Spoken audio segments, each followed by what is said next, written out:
গেলে। বলি সংসারে কোনটা বারণ তো, কোনটা কি আনতে হবে সেটা কে দেখবে? আহা, আরে আমি এখন ওসব দেখবো নাকি হিসেব কষবো? সে যা কষবে তুমি কষো, কিন্তু কিসের হিসেব কষছো তার কি মাথা মুন্ডু আমি কিছু জানি? জেনেই বা কি করবে তুমি? মাস শেষ হলে বেতনের জন্য কত কি অর্থ লাগবে তার হিসাব করতে হচ্ছে। তাতে আমার কি আয় কিছু বাড়বে? চিন্তা নেই, ব্যয়ের সাথে সাথে আয়ও যাতে বাড়ে তার ব্যবস্থাও আমি করছি। ও মা, তাই নাকি? না না, এখনই অত ঘাবড়াবেন না গিনিমা। এখনো যে আমার দুঃখের কথাটাই শোনা বাকি। তা ফ্যাল ফ্যাল করে তাকিয়ে না থেকে ঝপঝপ করে শোনাবে তো নাকি? আমার না আর বাঁচার ইচ্ছে নেই মন্ত্রী মশাই। হ্যাঁ, বলুন এইভাবে কি বাঁচা যায় নাকি? হ্যাঁ, আপনি বলুন। আহা, হয়েছেটা কি সেটা তো বলবে। আহ, কি আর বলি, আমার জামাইবাবু কত কত রোজগার করে, অথচ নিজের লোকেরা একটু হাসি খুশি থাকবে সেটাও ভাবতে পারে না। সত্যি কিছু চাইলেই বলে অর্থ নেই। সে কি কথা? গোপাল তো মাস গেলে 50টি স্বর্ণমুদ্রা নগদ পায়, তারপরেও নাকে কাঁদে কেন? এটাই তো জানতে চাইছিল। বাকিটা এবার মা সামলে নেবে। হ্যাঁ, কি হলো? আবার কি বিড়বিড় করছো? না মানে বুঝুন তবে। হ্যাঁ, আমার যে কি হবে, আমার কি হবে গো, কি হবে গো আমার? হায় হায় হায়, ওরে বাবা গো বাবা। আরে থামো, তুমি থামো দেখি। বেচারা কেঁদে কেঁদে অজ্ঞান হয়ে যাবে মনে হচ্ছে। কিন্তু আমার তো মনে হচ্ছে গোপালের বাড়িতে গৃহযুদ্ধ লাগলো বলে।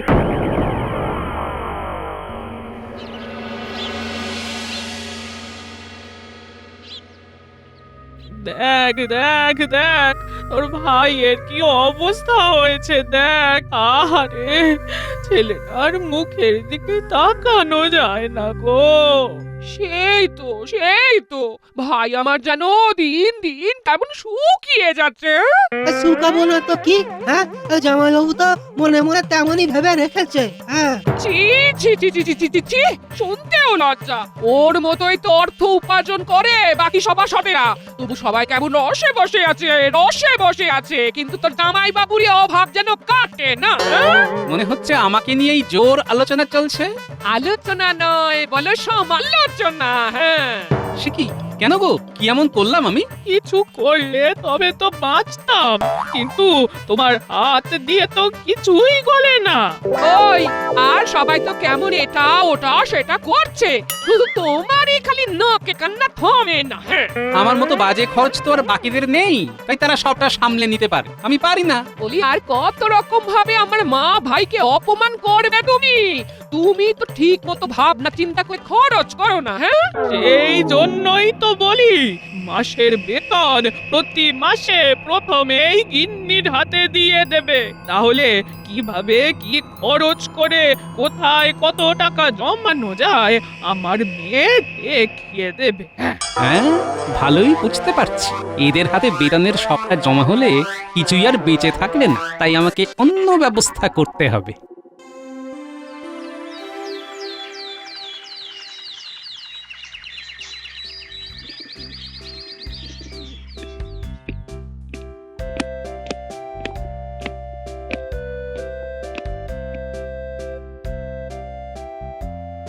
হ্যাঁ, এবার বলো তবে মন্ত্রী, কি যেন একটা ব্যাপারে আলোচনা করতে চাইছিলে তুমি? ব্যাপারটা তেমন কিছু নয়, তবে এবারে যে আমাদের কথা একটু ভাবতে হবে মহারাজ।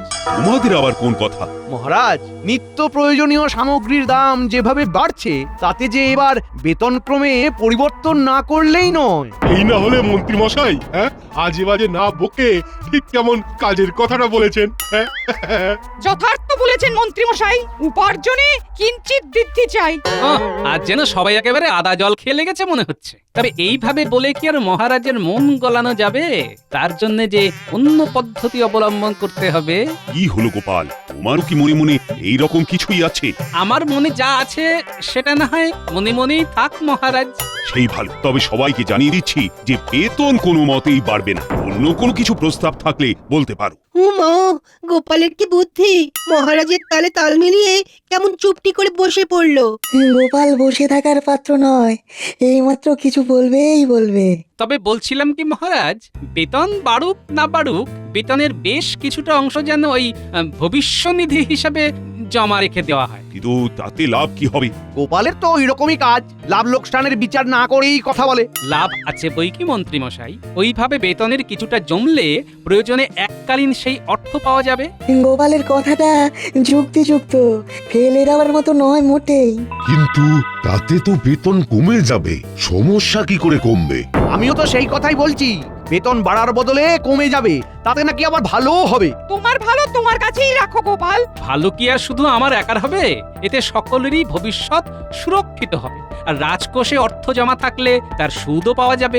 বর্তমানের কথা না ভেবে ভবিষ্যৎ ভাবার কোনো যুক্তি নেই, এতে আখেরে কাঁচকলা হবে। না না, এবার তো মনে হচ্ছে সিদ্ধান্ত নিতে বেশ কিছুটা চিন্তা ভাবনা করতে হবে। তবে যারা যারা চাইছে তারা আপাতত অর্থ সঞ্চয় করতে পারে। এটা তবে ঐচ্ছিক ব্যবস্থা করা হোক মহারাজ, বাধ্যতামূলক নয়। এখন না হয় নাই হলো, তবে অল্প কয়েকদিনেই এটাকে আমি বাধ্যতামূলক করেই ছাড়বো। হ্যাঁ, শোন, এবারে কিন্তু তোর মাথাটা ঠান্ডা রাখতে হবে। মাথা তো আমার ঠান্ডাই আছে মা, একেবারে বরফের মতো ঠান্ডা, বরফের মতো। এই ঠান্ডা সেই ঠান্ডা নয়। জামাই বাবা জীবন বেতনের অর্থ তোর হাতে তুলে দিলেও এখনই অত অর্থ তুই নিজের মতো খরচ করতে পারবি না। ঠিক বলেছ তো, তাহলে কি করবো এবার? সে তোকে কিছু করতে হবে না, এখন কয়েক মাস আমি সবটা সামলে দেব। সে তো সামলাতেই হবে মা, 50টা মোহর তো আর কম নয়। তবে সংসার চালানোর জন্য মাসে গেলে কটা মোহর যে পড়ে থাকে সেটাই দেখার। সে তো বটে, কারণ ওই বেশিরভাগটাই তো আমরা সরিয়ে ফেলবো।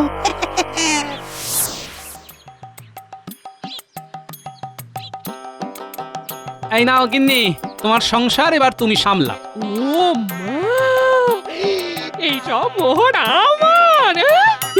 তবে নয় তো কি, হ্যাঁ, বেতনের অর্থ তোমার হাতে তুলে দিলাম, এবার আমি ঝাড়া হাত পা, দায়ও নেই দায়িত্বও নেই। কয়েকদিন পরে দেখবে মোহরও নেই, সবটাই আমরা মায়ের ছেলেতে সরিয়ে নেব।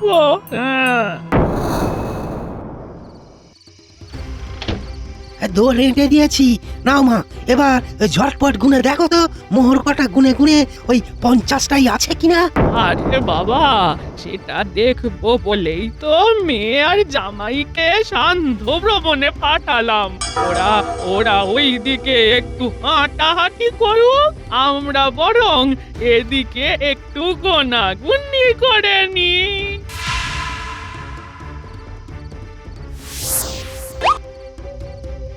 কি গুনে তো দেখছি 40টা মোহর আছে। কিন্তু তা কি করে হয়? হিসেব মতো তো 50টা মোহর থাকার কথা। তবে 10টা মোহর কম পড়ছে কেন?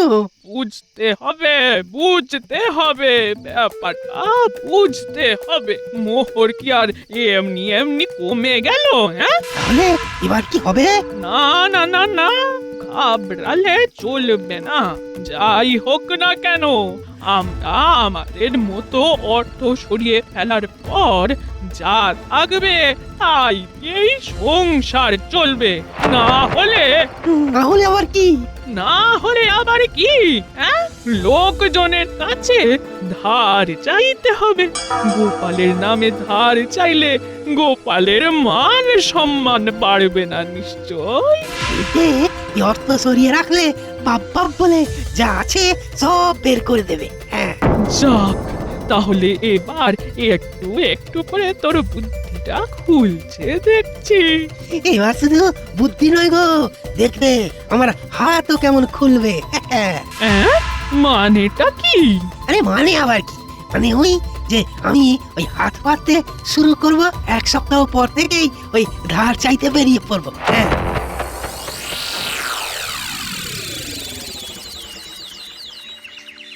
আজ থেকেই তাহলে একেবারে জোর কদমে লেগে পড়তে হবে। আর ধার চাইতে গেলে কোনো বাছ বিচার করলে চলবে না।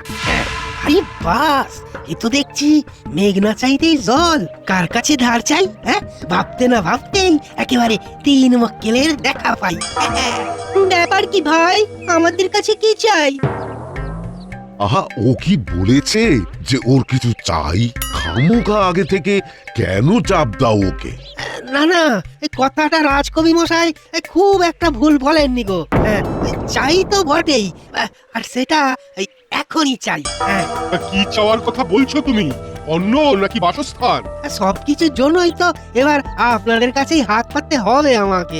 বলতেও লজ্জা লাগে যে মাস গেলে জামাইবাবু ঘর বয়ে যা নিয়ে আসেন তাই দিয়ে আর সংসার চলে না। তবে আমরা আর কি করতে পারি? ওই যা করার তা তো আপনারাই করতে পারেন। ওই কিছু কিছু করে অর্থ সাহায্য করে আমাদের সামলে দিন আপাতত। এমন করে বললে তো সাহায্য করতেই হয়। এসো আমরা যেমন যা পারি অর্থ সাহায্য করি, গোপালের সংসারের হালটা ধরি। এ না হয় ধরলাম, কিন্তু তারপর সেই অর্থ কি আর ফেরত পাবো? পাবেন ওই কি পাবেন, পাবেন নিশ্চয়ই পাবেন। জামাইবাবু নিজে আপনাদের ওই ধার করা অর্থ নগদে ফেরত দেবেন। হ্যাঁ হ্যাঁ, তাই তো দেওয়া উচিত। আর তাহলে তাকে ধার দিতেও আর কোনো সমস্যা নেই।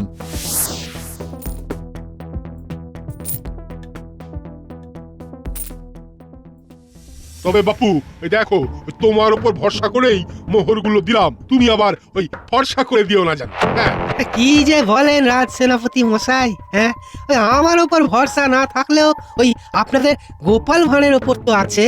হ্যাঁ, এরপরে বাকি কাজ তো সেই করবে। তাতেই তো খেলা জমবে।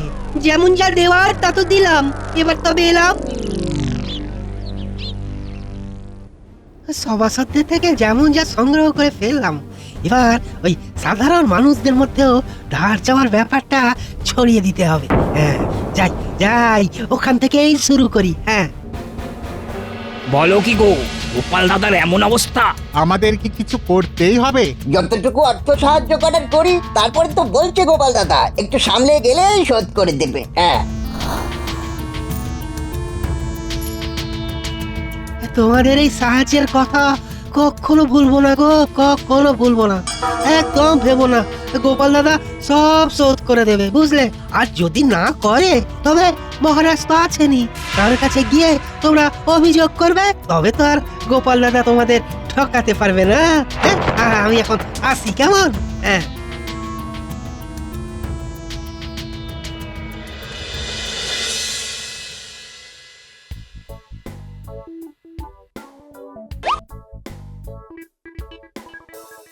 এই মাছের মাথা দিয়ে সোনা মুগ ডালটা আর একটু দিই।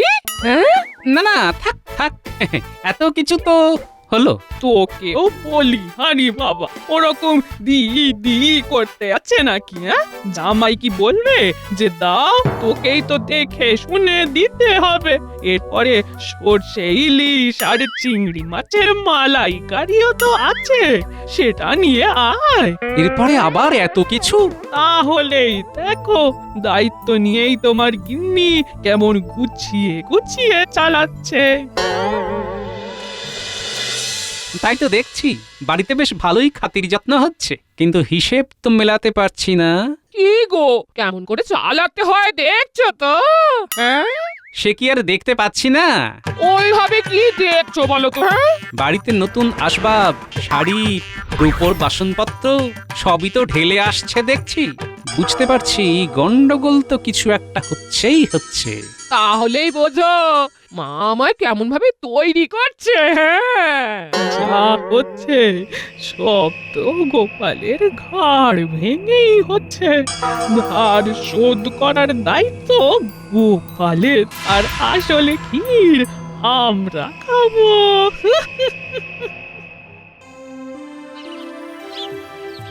গোপাল কোথায় গেল? তাকে তো দেখছি না। এই তো মহারাজ, গোপালের নাম নিতে না নিতেই গোপাল হাজির। তাই তো, তা ব্যাপার কি গোপাল? তোমার শরীরে যেন আলাদাই একটা জিল্লা দিচ্ছে। কি যে বলেন মহারাজ। এই তো, এবারে এই ব্যাপারটাকেই কাজে লাগাতে হবে। কি হলো মন্ত্রী, কিছু বলবে নাকি? কি আর বলবো মহারাজ, তবু জানতে চাইছেন যখন তখন বলি। শুধু শরীরে নয়, খবর আছে, গোপালের ঘর গেরস্থের উন্নতি হচ্ছে। সে কি আর এমনি হচ্ছে? হ্যাঁ হ্যাঁ, অবশ্য তার জন্য গলা অবধি ধার করতে হয়েছে গোপালকে। তাতে আর কি? ধার? কার ধার? কিসের ধার? যেন আকাশ থেকে পড়ছো, ধার নিয়ে ভুলে গেলে নাকি? ও মা, ভুললে কি করে হবে ভাই?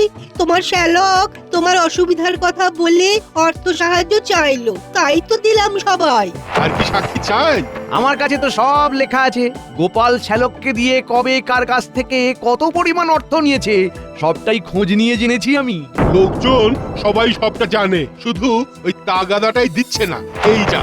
এইসব আমি কি শুনছি গোপাল? তুমি নাকি ধার করেছো, তাও আবার শ্যালককে দিয়ে? বুঝতে পারছি আমাকে বেশ পরিকল্পনা করেই জালে ফেলা হয়েছে, তবে এটাও বুঝতে পারছি যে যেভাবেই হোক এই জাল আমাকেই কাটতে হবে।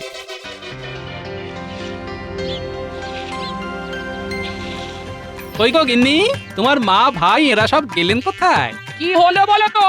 এই বাইরে থেকে ফিরেই চেঁচিয়ে চেঁচিয়ে যে বাড়ি মাথায় তুলে ফেললে, হ্যাঁ? যাদেরকে মাথায় তুলে রাখার কথা তাদের জন্য তো তেমন কিছু করতে পারিনি, তাই এই যত সামান্য উপহার সামগ্রী নিয়ে এসেছি। তুমি আমাদের জন্য কিছু এনেছো বাবা? কিন্তু এই সবের আবার কি দরকার ছিল? দরকার আছে বই কি, শাশুড়ি মা আর তুমি যেভাবে ধরে ধরে আমার গিন্নিকে সংসার চালানো শেখাচ্ছ তাতে যে আমি ভীষণ খুশি। এই উপহার তাই তোমাদের জন্য। কই কই কই, দেখি দেখি দেখি, কি এনেছো দেখি। মা, এ কি? এটা আবার তোমার কেমন রসিকতা? বলি, এই এই এত ছোট চাদর কি গায়ে দেওয়া যায় নাকি? অবশ্যই যায়। তাই আবার হয় নাকি? তাই যদি না হয়, মানে তোমরা যদি এই চাদর দিয়ে পুরো দেহ না ঢাকতে পারো, তবে যে আমার নামে ধার করা অর্থ তোমাদেরই শোধ করতে হবে। হ্যাঁ, এ আবার কেমন আবদার শুনি? এই রকম ভাবে অন্যায় কিছু চাপিয়ে দিলে আমরাও মহারাজের কাছে যাব।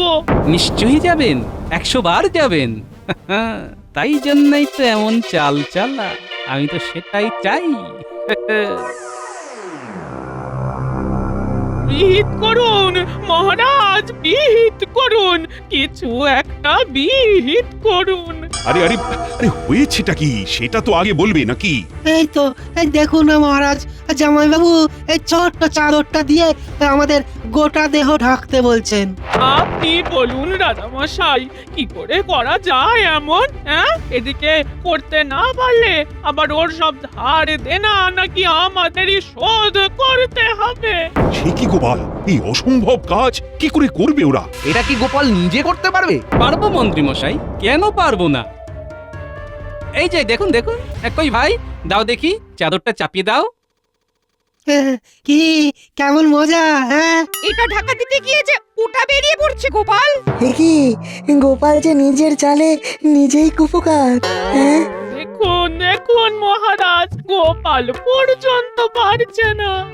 এটা কেমন হলো গোপাল? কেমন আবার হবে? এই যে এমন হলো। এই মরেছে, এটা কি হলো? ঢাকলাম আর ঢেকে গেল। কিন্তু এটা তো ধোঁকা দেওয়া হলো, এটা কি উচিত হলো? এটাই তো হওয়া উচিত মহারাজ। চাদরের মাপ অনুযায়ী যেমন পাটাকে ছোট করে নিতে হয়, তেমনি আয় অনুযায়ী ব্যয় করতে হয়। আমার শাশুড়ি আর শ্যালক সেটাই ভুলে গিয়েছিল। বোঝো কাণ্ড, কিভাবে কি মিলিয়ে দিল গো? তবে সেই ভুলের জন্য ধারের অর্থ এখন আমার শাশুড়ি আর শ্যালককেই শোধ দিতে হবে। আমাদের পক্ষে এটা সম্ভব নয়। আমাদের কি আয় আছে যে আমরা শোধ করব? হ্যাঁ, ও মা গো, তার মানে শুধু গোপালের অর্থে বসে বসে খাবো আর ঘোঁট পাকাবো? রাজসভার বাইরে পাওনাদারদের গাদা ভিড়, আপনি নিজের চোখেই দেখবেন। চলুন মহারাজ। তাই নাকি? চলো চলো দেখি দেখি। ওই তো মহারাজ এসেছেন। সবাই একসাথে বলো তাহলে, গোপাল ধার করা অর্থ দিচ্ছে না। আমাদের অর্থ ফেরত দিতে হবে। না হলে মহারাজ আপনাকেই একটা ব্যবস্থা নিতে হবে। অনেকের কাছ থেকেই তো অর্থ সংগ্রহ করেছে মনে হচ্ছে। আমি বা এত অর্থ কোথায় পাবো মহারাজ? আপনিই বলুন তাহলে কি করি? মান বাঁচাতে আমাকে তো এবার রাজ্য ছেড়েই চলে যেতে হয় দেখছি। গোপাল তাহলে পালাবে বলছে? ও তাহলে গোপালের সংসারের কি হবে? এমন কিছু হতে পারে ভেবেই তো ভবিষ্যনিধির কথা ভেবেছিলাম। আপদে বিপদে ওই সঞ্চয় কাজে লাগবে। তবে তো সঞ্চয়টা সরকারিভাবেই হওয়া দরকার। না না, এমন যার বুদ্ধি তাকে কাজ ছাড়া করতে পারবো না। তাই ধার করা অর্থ যদি শোধ করতে না পারে, তাহলে রাজ্য ছাড়তে হলে ছাড়বে গোপালের শাশুড়ি আর শ্যালক। আমি বেশ বুঝতে পারছি যে এই কাজটা ওরাই নিজেদের স্বার্থ সিদ্ধির জন্য করেছে। কিন্তু ওই ধার করা অর্থ কি আর সবটা আমাদের কাছে আছে মহারাজ? আপনি আর একবার ভেবে দেখুন মহারাজ। যা ভাবার ভাবা হয়ে গেছে। যেমন যা বললাম তেমন না হলে এইভাবে ধার দেনা জালিয়াতি দায়ে তোমাদের আজীবন জেলের ঘানি টানতে হবে। আমাদের ক্ষমা করে দিন মহারাজ, এমনটা আর হবে না। তা বললে তো এখন আর চলবে না। না না না না না, তাহলে তাহলে ওই জেলে যাওয়ার থেকে আমাদের চলে যাওয়াই ভালো। এই ছিল তবে আমাদের কপালে। হ্যাঁ, কি ভেবেছিলাম আর কি হলো। তাহলে আমাদের ধার দেওয়া অর্থের কি হবে মহারাজ? আমাদের কথাটাও একটু ভাবুন মহারাজ। সেটা না হয় গোপালের শাশুড়ির জমি জায়গা বাজেয়াপ্ত করে কিছু একটা ব্যবস্থা করতে হবে। হ্যাঁ, সেই ভালো। তবে যাই হোক, এই যাত্রায় তো ধারের জন্য ঘাট থেকে বোঝা নামলো, আপাতত ভবিষ্যৎ সুরক্ষিত।